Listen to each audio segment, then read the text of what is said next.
네, 우리 말씀 보도록 하겠습니다. 우리 말씀은 요한복음 1장 1절에서 3절까지만 먼저 한번 읽도록 하겠습니다. 제가 먼저 읽도록 하겠습니다. 태초에 말씀이 계시니라. 이 말씀이 하나님과 함께 계셨으니 이 말씀은 곧 하나님이시라. 그가 태초에 하나님과 함께 계셨고 만물이 그로 말미암아 지은 바 되었으니 지은 것이 하나도 그가 없이는 된 것이 없느니라. 아멘. 네, 여러분, 성경에는 크게 구약 성경과 신약 성경이 있습니다. 네, 맞죠? 네. 그리고 신약 성경 맨 앞에 뭐가 있죠? 네, 신이 있죠. 신. 네. 신약 성경 맨 끝에는 네, 경이 있습니다. 네. 네. 신약 성경 첫 번째는 그 마태복음, 마가복음, 누가복음, 요한복음이라는 복음서가 있어요. 4개의 복음서가 있는데 그 중에서 마태, 마가, 누가복음을 일컬어서 뭐라고 그러죠? 네, 공관복음이라고 해요. 네, 공관복음이라는 것은 관점이 같다, 비슷하다, 뭐 이런 뜻으로 이해하면 될 것 같아요. 그래서 마태복음, 마가복음, 누가복음은 내용이 비슷합니다. 하지만 요한복음은 기본적으로 나머지 3개의 복음서와 너무나도 많은 차이가 납니다. 그 중에서 뭐 여러 가지 차이가 있지만 일단은 요한복음은 기록된 연대 자체가 틀려요. 네. 나머지 공관복음은 60년에서 70년, AD 60년에서 70년경에 이게 쓰여졌는데 요한복음은 AD 90년에서 100년 사이에 쓰여졌어요. 그러면은 한 30년? 40년 이렇게 늦게 쓰여진 거잖아요. 그러면 복음서가 늦게 쓰여지면 어떤 이득이 있을까요? 네, 어떤 이득이 있죠? 네, 그 이득이 있죠. 네, 있습니다. 그래서 요한복음이 제일 늦게 기록되었기 때문에 가장 최신 버전이기 때문에 예수님에 대해서 더 다양한 내용을, 더 많은 것을 담을 수가 있었을 것이고, 또 다른 복음서의 내용을 20년, 30년 동안 깊이 배우고 묵상할 수 있었을 것 같아요. 네. 그래서 요한복음은 다른 공간 복음서와 같이 단순한 이야기를 나열하는 데 그치는 것이 아니고 그 이야기를 한번 소화한 후에 저자가 받은 깊은 은혜를 바탕으로 한 신학적인 내용을 담아서 기록이 되었습니다. 그래서 요한복음의 저자는 신학의 천재가 아닌가라고 이렇게 말하는 분들도 있습니다. 그래서 우리가 공간 복음서보다 요한복음을 접하게 될 때 하나님에 대해서 알아가는데 많은 도움이 될 거라고 생각이 됩니다. 예. 오늘은 요한복음의 제일 첫 부분인 1장 1절에서 3절까지를 읽었고 지금 살펴보기를 원하는데요. 우리 다시 한번 볼까요? 여기 보면은 제가 다시 읽겠습니다. 태초에 말씀이 계시니라. 그 말씀이 하나님과 함께 계셨으니 이 말씀은 곧 하나님이시라. 그가 태초에 하나님과 함께 계셨고 만물이 그로 말미암아 지은 바 되었으니 지은 것이 하나도 그가 없이는 된 것이 없느니라. 네, 여러분 1절에 보면은 태초에 말씀이 누구와 함께 계셨다고요? 하나님과 함께 계셨다라고 이렇게 돼요. 그리고 그 말씀은 또 하나님이라고 얘기를 해요. 그러면 여러분 이게 어떻게 된 거죠? 좀 헷갈리지 않나요? 여러분 어떻습니까? 헷갈리십니까? 아니면은 이게 무슨 얘기하는 거지? 아니면은 뭐 별 문제 없이 잘 이해가 되십니까? 네. 이 차이는 이건 것 같아요. 여기서 말하는 말씀이 누구를 가리키는 것인가가 확실하게 이해되신 분은 전혀 헷갈릴 것이 없고, 이 말씀이 뭐지? 라고 좀 헷갈리시는 분들은 이 요한복음 1장 1절 말씀을 듣는 순간 이게 뭐지? 말씀이 하나님이라는 거고 하나님과 함께 계셨다는 건데 이게 도대체 무슨 얘기를 하는 건가? 라고 이렇게 생각할 수가 있습니다. 우리가 요한복음 1장 14절에 보면은 그 말씀이 누구인지가 명확하게 나타나 있어요. 여러분 한번 볼까요? 요한복음 1장 14절을 한번 보도록 하겠습니다. 네. 말씀이 육신이 되어 우리 가운데 거하심에 우리가 그의 영광을 보니 아버지 독생자의 영광이요. 네. 여러분, 말씀은 누구를 얘기하시는 것 같습니까? 예수님을 얘기하는 거예요. 그래서 육신을 입고 우리가 사는 세상에 사는데 그분은 하나님의 아버지의 독생자라고 우리 1장 14절에 기록이 되어 있어요. 그래서 당연히 우리가 얘기하는 성자 예수님을 뜻하는 것이 말씀입니다. 그래서 다시 한번 우리 1장 1절에서 3절을 읽을 때 그 말씀, 그라는 그 말 대신에 예수님을 넣고 읽어보면은 그 말씀이 좀 명확하게 이해가 될 것 같아요. 제가 한번 읽어보겠습니다. 태초에 예수님이 계시니라. 예수님이 하나님과 함께 계셨으니 예수님은 곧 하나님이라. 예수님이 태초에 하나님과 함께 계셨고 만물이 예수님으로 말미암아 지은 바 되었으니 지은 것이 하나도 예수님이 없이는 된 것이 없느니라. 네, 이렇게 되면 좀 이해가 가죠. 그렇죠? 네. 그러면 예수님이 하나님이라는 말을 지금 요한복음은 하고 있는 거예요. 여러분 동의하십니까? 예수님이 하나님이신가요? 하나님의 아들 아닌가? 왜 하나님이라 그러지? 네. 헷갈릴 수가 있어요. 왜냐하면 우리가 예수님을 하나님의 아들, 독생자라고 표현을 하기 때문에 우리가 그 말을 듣는 순간 이렇게 오해할 수가 있는 거예요.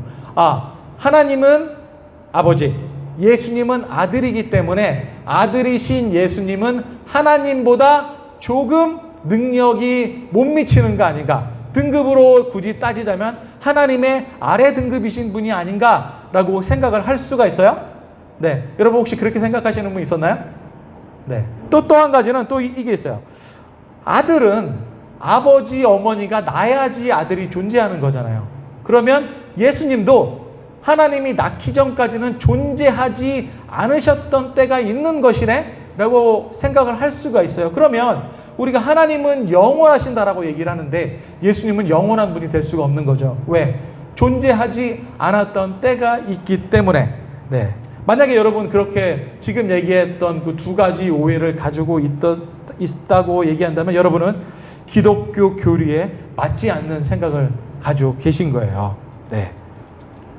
그래서 우리가 기독교를 제대로 받아들이려고 한다면 예수님이 하나님이시다. 네. 하나님과 동등한 하나님이시고 그 하나님이 이 세상에 오신 것이다 라고 믿는 믿음이 기초돼야지 기독교 신앙의 기초가 될 수 있을 거라고 생각됩니다. 여러분 독생자라는 단어가 번역이 됐는데 헬라어 원어는 모노게네스라는 단어를 독생자라고 번역을 했어요. 여러분 모노가 뭐죠? 모노? 스테레오 모노 들어봤죠? 하나라는 뜻이에요. 게네스? 종자? 이런 뜻이에요. 종. 그러면 모노게네스 하면 뭐예요? 하나님의 모노게네스인 예수님 그러면 뭐예요? 하나님이라는 얘기예요. 그렇죠? 여러분 그 고양이의 자녀는 뭐죠? 고양이잖아요. 그렇죠? 개의 자녀는 개잖아요. 왜? 모노게네스이기 때문에. 그렇죠? 그럼 하나님의 모노게네스, 예수님은 하나님이신 거라는 그런 얘기입니다. 근데 이것이 독생자로 번역이 되면서 우리 가운데 조금 그 오해를 일으킬 수 있었던 것 같습니다. 그래서 예수님이 이 땅에 오신 것은 어떤 신앙 좋은 인간이 오신 게 아니에요. 지혜로운 인간이 온 게 아니고 도덕성이 아주 높은 인간이 태어난 게 절대 아닙니다. 무슨 얘기입니까? 예수님이 이 땅에 온 것은 그냥 뛰어난 선지자가 온 것이 아니고 하나님이신 그분, 말씀으로 천지를 창조하신 우리의 창조주, 시공간에 갇혀있는 우리가 상상할 수 없는 우리를 비롯한 모든 존재의 근원 되신 분, 생명의 근원, 세상 만물을 다스리시는 그분 하나님이 직접 이 세상에 오셨다는 말씀이 우리가 읽은 요한복음 1장 1절에서 3절 말씀입니다. 이것이 기독교의 핵심입니다. 그러면 여러분 우리는 또 이런 질문을 가질 수가 있어요. 예수님이 하나님이신데 왜 굳이 인간의 몸을 입고 이 세상에 오셨을까? 궁금하지 않으세요, 여러분? 고고한 천상의 존재로서 손가락 하나 까딱하면 그분의 뜻을 이 세상 가운데 이루면 될 텐데 왜 굳이 오셨을까라는 질문이 떠나지 않습니다. 여러분 그런 질문이 떠나지 않으시죠? 네, 그 정상입니다. 네. 하나님은 인간의 몸을 입고 이 세상에 오셔서 무엇을 하기 원하셨을까요? 왜 오셨을까요? 굳이 왜 오셨을까요? 네.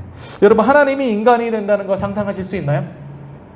인간이 갑자기 고양이가 되는 거 이런 것과 비슷한 건가요? 아니면 고양이보다 조금 더 하등한 지렁이 뭐 바퀴벌레 정도 되면 하나님이 인간이 되는 거하고 비슷한 걸까요? 절대 그런 것 같지 않아요. 왜냐하면 고양이건 지렁이건 바퀴벌레건 인간이건 다 같은 시공간에 사는 존재이기 때문에 하나님이 우리 인간이 살고 있는 공간에 오신다는 것하고 비교할 수 없을 것 같아요. 그래서 고민하다가 제가 이제 고민했던 거 이렇게 한번 생각해 보면 어떨까요? 여러분이 게임 개발자예요. 그래서 여러분의 모든 영혼을 갈아 부어서 모든 것을 다해 진짜 너무나도 아끼는 게임을 하나 만들었어요. 근데 그 게임이 잘 안 돌아가. 잘 돌아가면 좋은데 잘 안 돌아가고 또 이상하게 돌아가. 그 개발자는 도저히 그것을 볼 수 없는 거예요. 그래서 이 개발자가 이렇게 생각했어요. 나 이 게임 속으로 들어갈래. 그래서 자신의 모든 존재를 갈아서 0과 1의 디지털 신호로 자기 자신을 변환을 해요. 그리고 그 사이버 공간에 몇 개의 픽셀로 존재하는 것을 선택하고 그 게임 개발자가 게임 안으로 들어가는 거예요. 그것이 아마 하나님이 인간이 되신 것하고 조금 비슷할 것 같아요. 이 경우도 우리가 이런 생각을 할 수 있죠. 아니, 게임 개발자라면 왜 굳이 그냥 게임을 리셋시켜도 되고, 그리고 프로그램 언어로 들어가서 함수식 변수 몇 개만 조정하면 손가락 하나 까딱 움직여서 엔터 한번 치면 그들의 그 개발자의 의도를 구현할 수 있을 텐데 왜 굳이 그 개발자가 그 게임 공간 안으로 들어가지? 이런 의문이 있을 수 있을 것 같아요. 여러분, 그런 의문이 들죠? 여러분이 게임 개발자인데 이러한 결정을 하고 그 게임 공간으로 들어갔다고 한번 감정이입을 한번 해보세요. 여러분이 그 게임의 개발자라고 왜 그랬을 것 같습니까? 여러분, 예수님 당시에는 많은 신들이 있었어요. 그 신들은 하나같이 인간의 삶과 분리된 삶을 살고 있었어요. 신은 신의 삶을 살고 인간은 인간의 삶을 살고 어떤 신도 인간의 삶에 관심이 있는 신이 아무도 없었습니다. 그런데 유독 단 하나의 신, 히브리인들이 믿는 그 하나님만 인간의 삶에 너무나도 관심이 많았습니다. 그래서 그 신은 다른 신들과 달리 인간들의 역사에 생생하고 역동적으로 직접적으로 개입하시는 때가 있었어요. 모세의 출애굽 사건, 그것이 단적으로 보여주는 예인 것 같습니다. 그리고 간접적으로도 선지자를 통해서 개입하시면서 그 신의 뜻대로 인간의 역사를 인도하십니다. 그리고 이제는 역사에 관여하시는 것을 넘어서 본인이 역사 속으로 오셔서 우리와 같은 몸을 입고 우리와 같은 삶을 사셨습니다. 여러분, 왜 그랬을까요? 왜 그랬을까요? 여러분에게 계속 똑같은 질문만 하고 답을 드려야 되는데 답을 못 드려서 죄송하고 왜냐는 질문만 하게 돼서 좀 죄송합니다. 이것은 요한복음 3장 16절에 보면은 조금 우리가 힌트를 얻을 수 있지 않을까라고 생각이 되는데, 요한복음 3장 16절 한번 보실래요? 제가 한번 읽어보도록 하겠습니다. 하나님이 세상을 이처럼 사랑하사 독생자를 주셨으니 이는 그를 믿는 자마다 멸망하지 않고 영생을 얻게 하려 하심이라. 아멘. 밖에 누구 오신 것 같아요. 저는 이 구절이 왜 그 높으신 하나님이 다른 신들과 다르게 인간의 삶에 관여하시는지를 설명해 주신다라고 생각이 됩니다. 그리고 또한 제가 여러 차례 물었던 것처럼 하나님이신 예수님이 왜 이 땅에 오셨는지에 대한 이유도 말해 준다라고 생각이 됩니다. 다른 이유는 없습니다. 요한복음 3장 16절에서 뭐라고 얘기하십니까? 우리를 사랑하기 때문이라고 얘기합니다. 그런데 그 사랑이 그냥 우리가 생각할 수 있는 정도의 사랑이 아니고 그렇게 할 만한 정도의 사랑, 육신을 입고 이 땅에 오셔서 우리를 만날 정도로 사랑하시기 때문이라는 그런 대답인 것 같습니다. 여러분, 그러면 또 질문이 있죠. 그 사랑은 도대체 무엇입니까? 라고 질문을 할 수 있습니다. 이에 대해서도 제가 또 확실한 대답을 또 드릴 수는 없습니다. 이렇게는 얘기할 수 있을 것 같아요. 저를 비롯한 많은 예수 그리스도를 하나님으로 믿는 사람, 그리스도교의 신자들 모두 이렇게 말합니다. 그 사랑을 다 알 수는 없지만, 표현하기도 힘들지만 성경이 그 사랑이 얼마나 크고 높고 깊고 넓은지를 말해주고 있다라고 공통적으로 고백을 합니다. 그리고 그 성경이 말해주는 그 사랑은 그냥 그런 거구나 라고 깨닫는 정도가 아니라 말씀이 살아 움직여서 나를 덮어오면서 그 사랑을 너무나도 생생하고 확실하게 얘기해 준다라고 얘기를 합니다. 여러분, 우리 모두가 그런 은혜에 날마다 아니면 일주일에 한두 번씩은 경험하면서 살았으면 좋겠고, 또 우리 공동체 예배 드릴 때마다 이런 일들이 일어나면 좋겠고, 태국 땅에 살고 있는 태국인들에게도 생생하게 이런 일이 일어나면 좋겠습니다. 그러면 또 한 가지 질문이 있습니다. 그러면 그 사랑의 하나님은 지금 여기에 우리의 삶에 대해서 어떻게 생각하실까요? 우리는 이런 생각을 할 수 있습니다.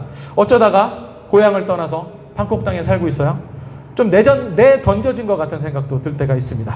가끔씩은 고향을 떠나서 내가 뭐 하고 있는 거지? 라는 생각이 들 때도 있고, 또 어떨 때는 다 때려치고 부모님 형제자매 있는 한국으로 돌아가 버릴까라고 생각하게 하는 우여곡절도 많이 겪게 됩니다. 그런 하나님이 이런 우리의 삶에 대해서 뭐라고 말씀하실까요? 이것도 계속 또 질문만 하게 되는데, 확실한 것은 제가 확실하게 말씀드릴 수 있는 것은, 하나님은 나는 너의 삶에 아무런 관심이 없어, 너희들 모두 각자 알아서 살아 라고는 절대로 하지 않을 거라는 것입니다. 그분은 우리의 삶에 어떤 존재보다 관심이 많으실 것입니다. 어떤 존재보다 깊은 사랑의 눈으로 항상 우리를 바라보실 것입니다. 항상 선하신 손길로 우리의 삶에 관여하셔서 그의 선하신 뜻을 이루실 것입니다. 왜냐하면 하나님 존재 자체가 그런 하나님이시기 때문이고, 우리를 바라볼 때에 이 세상 무엇보다도 소중한 자녀를 바라보는 아버지, 어머니의 마음으로 우리를 바라보는 분이시기 때문입니다. 그렇다면 여러분, 어떻게 우리가 그것을 느끼며 경험하면서 삶을 살 수 있을까요? 어떻게 하면 그럴 수 있을까요? 오직 믿음으로 그렇게 살 수가 있습니다. 하나님이 우리를 너무나도 사랑하신다라고 하는데, 우리에게 믿음이 없다면 그 큰 사랑의 하나님은 내 삶 밖에 존재하는 그냥 하나의 객체에 불과한 서술의 끝일 뿐이죠. 하지만 우리가 믿음의 눈으로 그 하나님을 바라보기 시작할 때 우리의 삶에서 직접적으로 하나님을 경험하게 되고, 주관적이고 개인적인 하나님, 내 안에 계신 하나님으로 경험할 수가 있는 것입니다. 여러분, 그러면 또 믿음은 무엇입니까? 계속 또 질문만 하는데 믿음은 무엇입니까? 이 얘기를 하다 보면 설교가 너무 길어질 것 같아서 그거는 나중에 해보고요. 그러면 우리가 어떻게 믿음이 생길 수 있을까? 오늘 이 시간 어떻게 우리에게 믿음이 생길 수 있을까요? 그 하나님을, 우리가 들은 그 하나님을 믿음의 눈으로 바라보기 시작할 때 우리 가운데 믿음이 생길 수 있을 것 같아요. 믿음의 눈으로 바라보는 건 또 무엇입니까? 눈을 감고 눈을 바라보는 것이 아니고, 눈으로 바라보는 것이 아니고 마음의 눈으로 그 성경에 기록된 그 하나님의 모습, 우리가 읽은 요한복음 1장 1절 3절에서 육신의 몸을 입고 오신 그 사랑의 예수 그리스도를 마음의 눈으로 바라보는 것, 그것이 믿음의 눈으로 하나님을 바라보는 것 같습니다. 그래서 여러분, 우리 삶에는 여러 가지 많은 문제들이 있습니다. 그리고 그 원인에 대한 나름대로의 분석도 있고 해결책도 있고 나름대로의 답도 있습니다.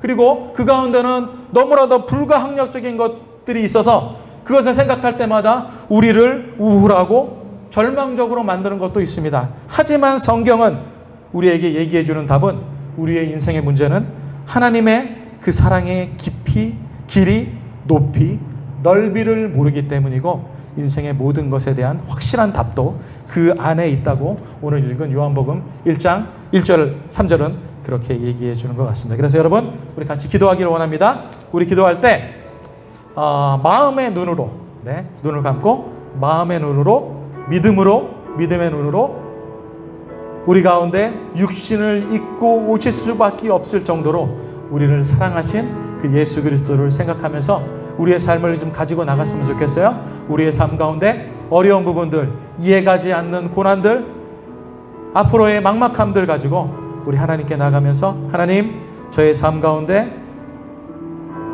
관여하여 주시고 주의 뜻을 이루어 주시고 주의 뜻 가운데 우리와 함께 하여 주시옵소서라고 같이 기도하며 나가도록 하겠습니다. 같이 기도하겠습니다.